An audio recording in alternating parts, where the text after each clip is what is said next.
હવે મેં એવું નક્કી કર્યું કે જો આ સરકારની તું સ્વીકારી લે અને હું આ વખતે જીતીશ 25,000 થી વધારે તો હું મિનિસ્ટર બનવાની. જો મને મિનિસ્ટર બનાવશે તો હું તને મારા સાથે રાખીશ અને એ રીતે આપણે એવું કંઈક સેટિંગ કરીશું નજીકમાં મારી જોડે રહ્યા તે તો તને તારી જિંદગીમાં કોઈ દિવસ 5 વર્ષની અંદર અને એના પછી એવું કંઈક સેટિંગ કરીશું નોકરીનું આ ફૂલ ટાઈમ ગમે તે રીતે બરાબર તમારી જોડે જોડે રાખીશ બાર તો જિંદગીમાં આ સારા માણસોની જરૂરત છે બરાબર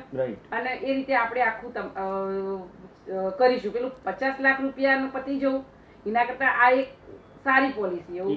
હું આપી શકું મારી લાગણી તમારી રાઈટ વાત છે એ કોંગ્રેસમાં ના જોડાયો હોત અને મને કરવો અને એમને મને ચોખ્ખું કીધું આંદોલનકારી કિંગ મેકર જ રહેવું જોઈએ. વિમલભાઈ 35 આપતા તો એટલું તો કરી લેશે. હું તો વાત કરું હમણાં કે વિમલભાઈ 35 આપતા હોય તો 35 આપો તમે યસ કે નો કહી દો તમારે આપવા હોય તો યસ કહી દો ના આપવા નો કહી દો તમે એવું ના કે ના કરું હું વાત જ ના કરું એના મગજમાં સીધો પોઈન્ટ આવી જાય કે આશાબેન ઈયોનું કરાવતો છે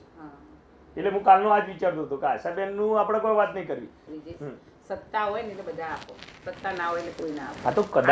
કદાચ તમારી જોડે જોઈન્ટ હોય હું તને પોતે કહું હું જો જીતી ગઈ અને મિનિસ્ટર બની તો તારે મને કેવું નહીં પડ્યો એ તો મને વિશ્વાસ છે તમારા ઉપર તો વિશ્વાસ કેવું નહીં પડ્યો આ સુધી મારો એક ફોન તમે કદી મને એટ એ ટાઈમ કોમ કર્યો સમજી લો ઘેરે તમે અત્યાર સુધી સહાયમાં આવેલો આઈને બેઠેલો બી એ 5 લાખ રૂપિયા આલે બેન 5 લાખ માં તો આપણે કહ્યું 10 લાખ રૂપિયા કહેતો હતો અને નોકરી મારું એમ અને નોકરી પેલી પ્રાઇવેટ નહીં એ તો